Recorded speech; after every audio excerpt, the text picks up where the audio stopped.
পশ্চিম তীরে ফিলিস্তিনি বেসামরিক নাগরিকদের ওপর ইসরায়েলি বসতি স্থাপনাকারীদের ক্রমবর্ধমান সহিংসতার বিরুদ্ধে এবার একযোগে কঠোর অবস্থান নিয়েছে ৬টি দেশ।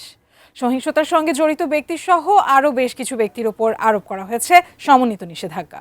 কিন্তু প্রশ্ন উঠছে, কোন সেই ৬ দেশ যারা এই অবস্থান নিল, আর কাদের ওপরই বা থাকছে এই নিষেধাজ্ঞা? আরও জানাচ্ছেন সাদিয়া সিদ্দিকা। পশ্চিম তীরে ফিলিস্তিনি বেসামরিক নাগরিকদের উপর উগ্রপন্থী ইসরায়েলি বসতি স্থাপনকারীদের ক্রমবর্ধমান সহিংসতা রুখতে একযোগে কঠোর অবস্থান নিয়েছে পশ্চিমা বিশ্ব। সহিংসতায় জড়িত উগ্রপন্থী নেটওয়ার্ক, ব্যক্তি ও অর্থায়নকারী প্রতিষ্ঠানের উপর সমন্বিত নিষেধাজ্ঞা আরোপ করেছে যুক্তরাজ্য, ফ্রান্স, কানাডা, নরওয়ে, অস্ট্রেলিয়া ও নিউজিল্যান্ড। সাম্প্রতিক মাসগুলোতে পশ্চিম তীরে ফিলিস্তিনিদের ওপর ইসরায়েলি বসতি স্থাপনকারীদের হামলা উদ্বেগজনক হারে বেড়েছে। কূটনৈতিক মহলের মতে, স্বাধীন ফিলিস্তিন রাষ্ট্র প্রতিষ্ঠার সম্ভাবনাকে চিরতরে নস্যাৎ করতেই পরিকল্পিতভাবে এসব সহিংসতা চালানো হচ্ছে।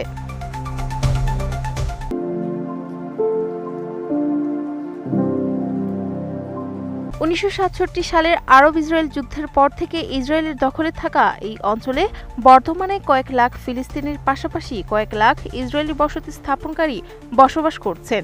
জাতিসংঘ সহ আন্তর্জাতিক সম্প্রদায়ের অধিকাংশ দেশই এই বসতি স্থাপনকে আন্তর্জাতিক আইনের পরিপন্থী বলে মনে করে।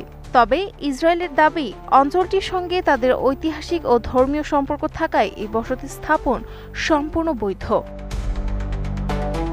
মঙ্গলবার প্রকাশিত এক যৌথ বিবৃতিতে ৫ দেশের পররাষ্ট্রমন্ত্রী এবং অস্ট্রেলিয়ার পররাষ্ট্রমন্ত্রী পেনি অং বলেন, ফিলিস্তিনি বেসামরিক নাগরিকদের ওপর ভয়াবহ সহিংসতা চালানো উগ্রপন্থী ইসরায়েলি বসতি স্থাপনকারীদের জবাবদিহির আওতায় আনতে এই পদক্ষেপ নেওয়া হয়েছে। একই সঙ্গে তারা পশ্চিম তীরে অবিলম্বে সহিংসতা বন্ধ এবং অপরাধীদের বিরুদ্ধে কার্যকর ব্যবস্থা নিতে ইসরায়েল সরকারের প্রতি জোর আহ্বান জানান। অন্যদিকে ইসরায়েলের পররাষ্ট্র মন্ত্রণালয় এই নিষেধাজ্ঞা সম্পূর্ণ প্রত্যাখ্যান করেছে।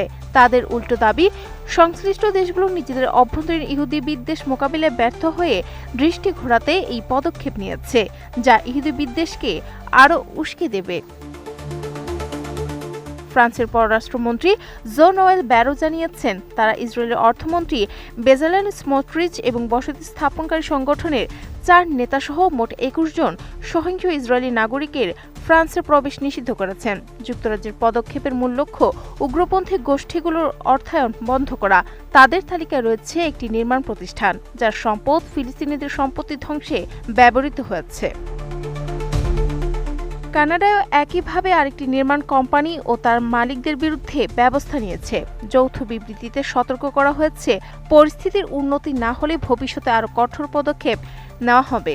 এই উত্তেজনাকর পরিস্থিতির মধ্যেই ফিলিস্তিন রাষ্ট্র প্রতিষ্ঠার সম্ভাব্য রূপরেখা নিয়ে আলোচনা এগিয়ে নিতে আগামী ১২ জুন প্যারিসে একটি বিশেষ বৈঠকের আয়োজন করেছে ফ্রান্স। বৈঠকে ইসরায়েল ও ফিলিস্তিনি সুশীল সমাজের প্রতিনিধি সহ প্রায় ১ ডজন দেশের পররাষ্ট্রমন্ত্রী অংশ নেবেন। সাদিয়া সিদ্দিকা, এটিএন নিউজ।